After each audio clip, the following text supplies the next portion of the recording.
Hey guys, still here in Salzburg at the Mozarteum. Any of you who have been here before, my goodness, there's a whole bunch of Asians down there. Great. It's school time. So any of you who've been here before will find this a familiar sight.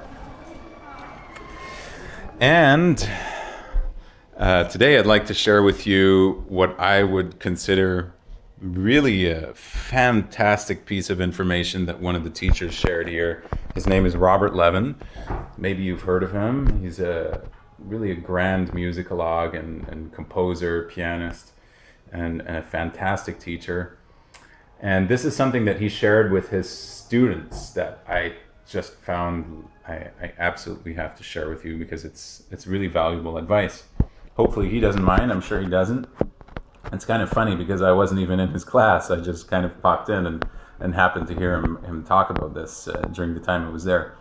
So this is about exercising, everything you do to get ready as far as exercises or things that you practice where you're used to increasing the speed gradually to a faster and faster tempo.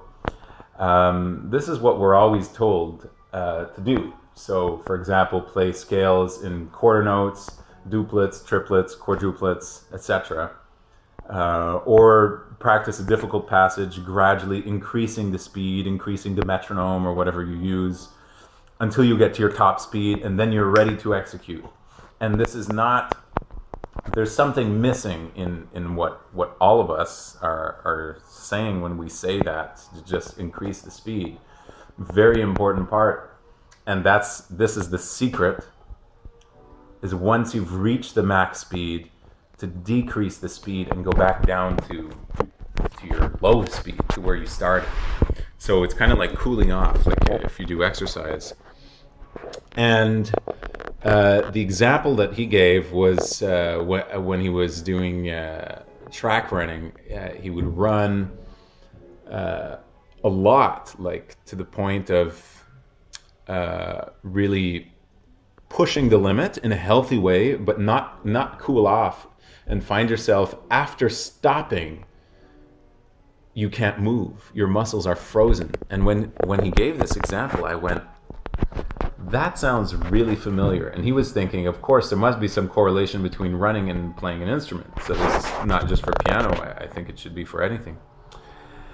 So that made me go, because a few months ago I was preparing Rock 3 for a competition, and it was the day before I had to play.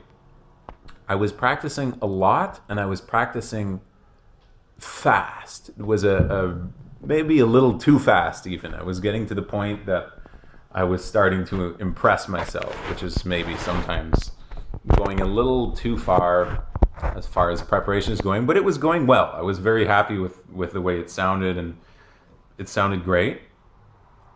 I felt like I was in perfect shape, and I had a rehearsal with my teacher who was accompanying me immediately after. So I stopped. I went to play with my teacher, and I could not play. I could not get through it. I couldn't get through anything. It's like my hands were frozen. And I think this is the same kind of problem.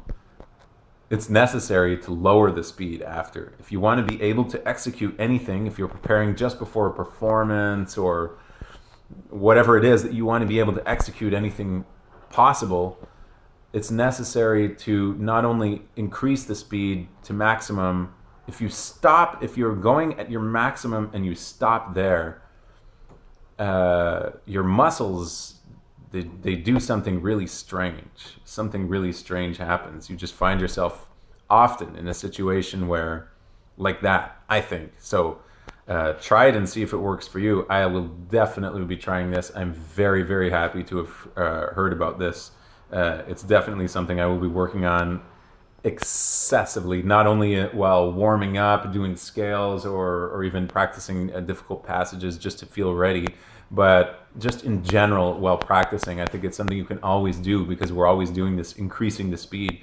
Once you've increased it up, bring it back down. It's a question of the way your body works, giving it that equilibrium, take it to the top speed, and then bring it down. Try it out. When you come to my masterclass, we're going to talk about it.